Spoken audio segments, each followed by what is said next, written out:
Operation Sindoor ಬಳಿಕ ಭಾರತೀಯ ಸೇನೆ ಸಾಕಷ್ಟು ತಯಾರಿಯನ್ನು ಮಾಡ್ತಾ ಇದೆ. ಪಾಕ್ ವಿರುದ್ಧ ನಮ್ಮ ಸೇನೆ ಯಾಕೆ ಇಷ್ಟೊಂದು ದೊಡ್ಡ ರೀತಿಯಲ್ಲಿ ತಯಾರಿಯನ್ನು ನಡೆಸ್ತಾ ಇದೆ, ಕಾರಣಗಳೇನು? ಇಲ್ಲಿದೆ ಕಂಪ್ಲೀಟ್ ರಿಪೋರ್ಟ್.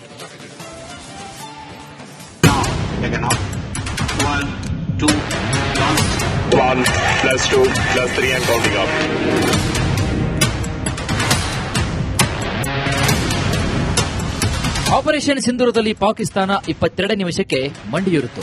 ಮತ್ತೊಂದು ಸಿಂಧೂರ ಸಮರದ ಹೆಸರೆತ್ತಿದ್ರೆ ಕನಸಲು ಬೆಚ್ಚಿ ಬೀಳುತ್ತೆ ಮುನೀರನ ಸೇನೆ. ಇವೆಲ್ಲದರ ನಡುವೆ ಭಾರತೀಯ ಸೇನೆ ಬುಲೆಟ್ ಸ್ಪೀಡ್ನಲ್ಲಿ ತನ್ನ ತಾಕತ್ತನ್ನ ಹೆಚ್ಚಿಸಿಕೊಳ್ತಾ ಇದೆ.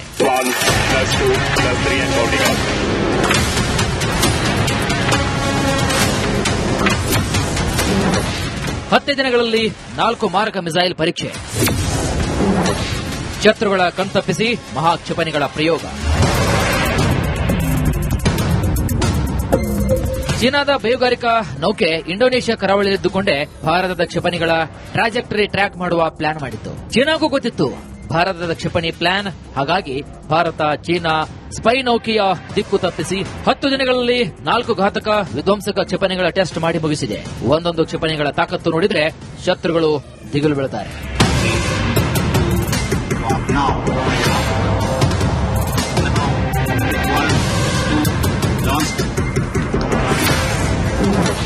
ಪ್ರಳಯ ಕ್ಷಿಪಣಿಗಳ ಉಡಾವಣೆ ಸಕ್ಸಸ್. ಒಂದೇ ಲಾಂಚರ್ನಲ್ಲಿ 2 missile launch.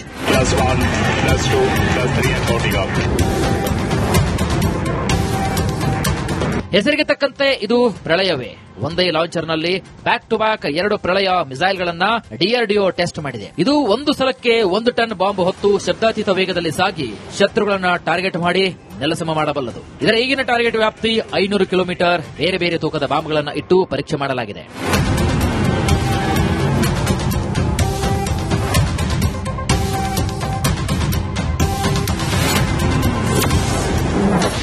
Pinaka long range guided rocket test.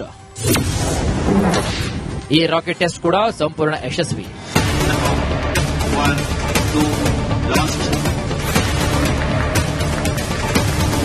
Pinaka ಅಂದ್ರೆ ಶಿವನ ಬಿಲ್ಲು. ಸೇನೆಯಲ್ಲಿ ಪಿನಾಕ ಅಂದ್ರೆ ಶತ್ರುಗಳು ಎದುರುನಡೆಸುವಂತಹ ಲಾಂಗ್ ರೇಂಜ್ ಗೈಡೆಡ್ ರಾಕೆಟ್. ಅಂದ್ರೆ ಪಿನಾಕ ಪ್ರಯೋಗ ಮಾಡಿದ್ರೆ ಶತ್ರುವಿನ ಒಂದು ದೊಡ್ಡ ಸೈನ್ಯವೇ ಸುಟ್ಟು ಭಸ್ಮವಾಗುತ್ತೆ. ಈ ಸಲ ಪ್ರಯೋಗ ಮಾಡಿದ ಪಿನಾಕ ರೇಂಜ್ 120 ಕಿಲೋಮೀಟರ್.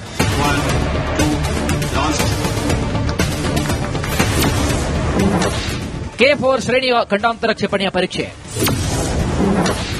ಸಬ್ಮೆರಿನ್ ಮೂಲಕವೇ ಅಣುಬಾಂಬ್ ಸಿಡಿಸುವ ಮಿಸೈಲ್. ಡಿಸೆಂಬರ್ 23ರಂದು K4 ಶ್ರೇಣಿಯ ಖಂಡಾಂತರ ಕ್ಷಿಪಣಿಯ ಪರೀಕ್ಷೆ ನಡೆಸಲಾಗಿತ್ತು. ಪಾಕಿಸ್ತಾನದ ಅಣುಬಾಂಬ್ ಥ್ರೆಟ್ಗೆ ಸವಾಲೆಸೆಯುವ ಕ್ಷಿಪಣಿ ಇದು. ಸುಮಾರು 2 ಟನ್ ಅಣುಬಾಂಬ್ ಎದೆಯಲ್ಲಿಟ್ಟುಕೊಂಡು ಸಬ್ಮರೀನ್ ಮೂಲಕವೇ ಸಾಗರ ಗರ್ಭವನ್ನು ಸೀಳಿ ಶತ್ರುಗಳನ್ನ ಟಾರ್ಗೆಟ್ ಮಾಡಿ ನಾಶಪಡಿಸಬಲ್ಲ ರಕ್ಕಸ ಕ್ಷಿಪಣಿ ಇದು. ಇದರ ಹೆಸರು ಕೇಳಿಯೇ ಪಾಕ್ ಬೆವತು ಹೋಗಿದೆ.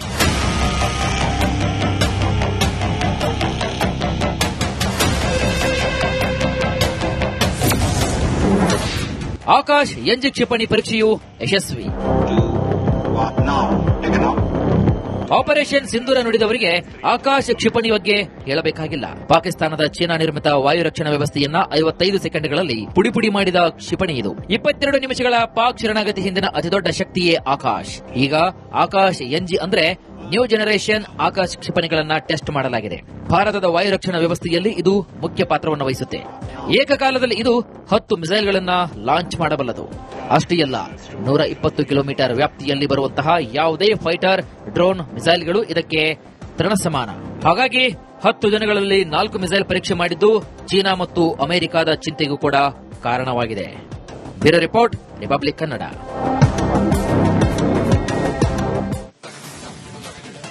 ಆಪರೇಷನ್ ಸಿಂಧೂರ ಬಳಿಕ ಭಾರತೀಯ ಸೇನೆ ಸಾಕಷ್ಟು ತಯಾರಿಯನ್ನು ಮಾಡ್ತಾ ಇದೆ. ಪಾಕ್ ವಿರುದ್ಧ ನಮ್ಮ ಸೇನೆ ಯಾಕೆ ಇಷ್ಟೊಂದು ದೊಡ್ಡ ರೀತಿಯಲ್ಲಿ ತಯಾರಿಯನ್ನು ನಡೆಸ್ತಾ ಇದೆ, ಕಾರಣಗಳೇನು? ಇಲ್ಲಿದೆ ಕಂಪ್ಲೀಟ್ ರಿಪೋರ್ಟ್.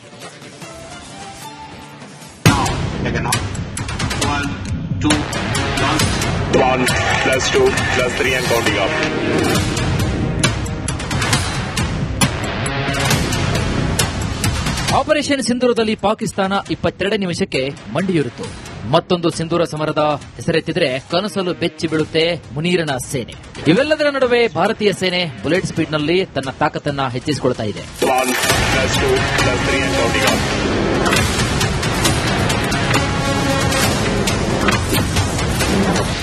10 ದಿನಗಳಲ್ಲಿ 4 ಮಾರಕ ಮಿಸೈಲ್ ಪರೀಕ್ಷೆ. ಶತ್ರುಗಳ ಕಣ್ತಪ್ಪಿಸಿ ಮಹಾ ಕ್ಷಿಪಣಿಗಳ ಪ್ರಯೋಗ. ಚೀನಾದ ಬೇಹುಗಾರಿಕಾ ನೌಕೆ ಇಂಡೋನೇಷ್ಯಾ ಕರಾವಳಿಯಲ್ಲಿದ್ದುಕೊಂಡೇ ಭಾರತದ ಕ್ಷಿಪಣಿಗಳ ಟ್ರಾಜೆಕ್ಟರಿ ಟ್ರ್ಯಾಕ್ ಮಾಡುವ ಪ್ಲಾನ್ ಮಾಡಿತ್ತು. ಚೀನಾಗೂ ಗೊತ್ತಿತ್ತು ಭಾರತದ ಕ್ಷಿಪಣಿ ಪ್ಲಾನ್. ಹಾಗಾಗಿ ಭಾರತ ಚೀನಾ ಸ್ಪೈ ನೌಕೆಯ ದಿಕ್ಕು ತಪ್ಪಿಸಿ 10 ದಿನಗಳಲ್ಲಿ 4 ಘಾತಕ ವಿಧ್ವಂಸಕ ಕ್ಷಿಪಣಿಗಳ ಟೆಸ್ಟ್ ಮಾಡಿ ಮುಗಿಸಿದೆ. ಒಂದೊಂದು ಕ್ಷಿಪಣಿಗಳ ತಾಕತ್ತು ನೋಡಿದ್ರೆ ಶತ್ರುಗಳು ದಿಗಿಲು ಬೀಳುತ್ತಾರೆ.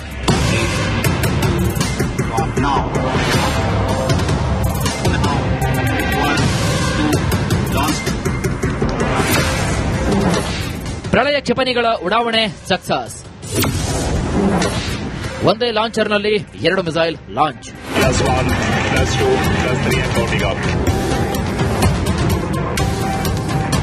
ಹೆಸರಿಗೆ ತಕ್ಕಂತೆ ಇದು ಪ್ರಳಯವೇ. ಒಂದೇ ಲಾಂಚರ್ನಲ್ಲಿ ಬ್ಯಾಕ್ ಟು ಬ್ಯಾಕ್ 2 ಪ್ರಳಯ ಮಿಸೈಲ್ಗಳನ್ನ ಡಿಆರ್ಡಿಒ ಟೆಸ್ಟ್ ಮಾಡಿದೆ. ಇದು ಒಂದು ಸಲಕ್ಕೆ 1 ಟನ್ ಬಾಂಬ್ ಹೊತ್ತು ಶಬ್ದಾತೀತ ವೇಗದಲ್ಲಿ ಸಾಗಿ ಶತ್ರುಗಳನ್ನ ಟಾರ್ಗೆಟ್ ಮಾಡಿ ನೆಲಸಮ ಮಾಡಬಲ್ಲದು. ಇದರ ಈಗಿನ ಟಾರ್ಗೆಟ್ ವ್ಯಾಪ್ತಿ 500 ಕಿಲೋಮೀಟರ್. ಬೇರೆ ಬೇರೆ ತೂಕದ ಬಾಂಬ್ಗಳನ್ನು ಇಟ್ಟು ಪರೀಕ್ಷೆ ಮಾಡಲಾಗಿದೆ.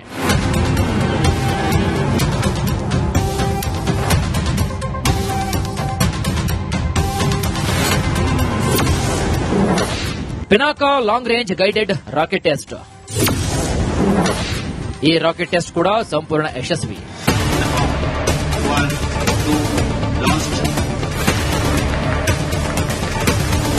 ಪಿನಾಕ ಅಂದ್ರೆ ಶಿವನ ಬಿಲ್ಲು. ಸೇನೆಯಲ್ಲಿ ಪಿನಾಕ ಅಂದ್ರೆ ಶತ್ರುಗಳ ಎದುರುನಡೆಸುವಂತಹ ಲಾಂಗ್ ರೇಂಜ್ ಗೈಡೆಡ್ ರಾಕೆಟ್. ಅಂದ್ರೆ ಪಿನಾಕ ಪ್ರಯೋಗ ಮಾಡಿದ್ರೆ ಶತ್ರುವಿನ ಒಂದು ದೊಡ್ಡ ಸೈನ್ಯವೇ ಸುಟ್ಟು ಭಸ್ಮವಾಗುತ್ತೆ. ಈ ಸಲ ಪ್ರಯೋಗ ಮಾಡಿದ Pinaka range 120 kilometre.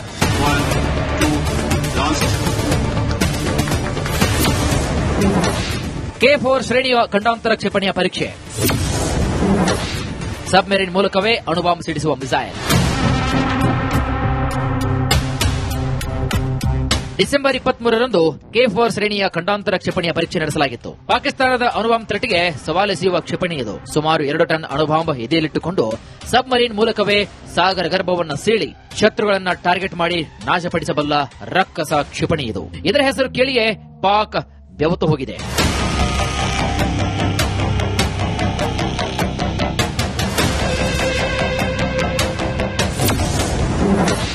Akash MG ಕ್ಷಿಪಣಿ ಪರೀಕ್ಷೆಯು ಯಶಸ್ವಿ. ಆಪರೇಷನ್ ಸಿಂಧೂರ ನುಡಿದವರಿಗೆ ಆಕಾಶ ಕ್ಷಿಪಣಿ ಬಗ್ಗೆ ಹೇಳಬೇಕಾಗಿಲ್ಲ. ಪಾಕಿಸ್ತಾನದ ಚೀನಾ ನಿರ್ಮಿತ ವಾಯು ರಕ್ಷಣಾ ವ್ಯವಸ್ಥೆಯನ್ನ 55 ಸೆಕೆಂಡ್ಗಳಲ್ಲಿ ಪುಡಿ ಮಾಡಿದ ಕ್ಷಿಪಣಿ ಇದು. 22 ನಿಮಿಷಗಳ ಪಾಕ್ ಶರಣಾಗತಿ ಹಿಂದಿನ ಅತಿದೊಡ್ಡ ಶಕ್ತಿಯೇ ಆಕಾಶ್. ಈಗ ಆಕಾಶ್ ಎಂಜಿ ಅಂದ್ರೆ ನ್ಯೂ ಜನರೇಷನ್ ಆಕಾಶ್ ಕ್ಷಿಪಣಿಗಳನ್ನ ಟೆಸ್ಟ್ ಮಾಡಲಾಗಿದೆ. ಭಾರತದ ವಾಯು ರಕ್ಷಣಾ ವ್ಯವಸ್ಥೆಯಲ್ಲಿ ಇದು ಮುಖ್ಯ ಪಾತ್ರವನ್ನು ವಹಿಸುತ್ತೆ. ಏಕಕಾಲದಲ್ಲಿ ಇದು 10 ಮಿಸೈಲ್ಗಳನ್ನ ಲಾಂಚ್ ಮಾಡಬಲ್ಲದು. ಅಷ್ಟೇ ಅಲ್ಲ, 120 ಕಿಲೋಮೀಟರ್ ವ್ಯಾಪ್ತಿಯಲ್ಲಿ ಬರುವಂತಹ ಯಾವುದೇ ಫೈಟರ್, ಡ್ರೋನ್ ಮಿಸೈಲ್ಗಳು ಇದಕ್ಕೆ ತೃಣಸಮಾನ. ಹಾಗಾಗಿ 10 ದಿನಗಳಲ್ಲಿ 4 ಮಿಸೈಲ್ ಪರೀಕ್ಷೆ ಮಾಡಿದ್ದು ಚೀನಾ ಮತ್ತು ಅಮೆರಿಕದ ಚಿಂತೆಗೂ ಕೂಡ ಕಾರಣವಾಗಿದೆ. Bureau report, republic Kannada.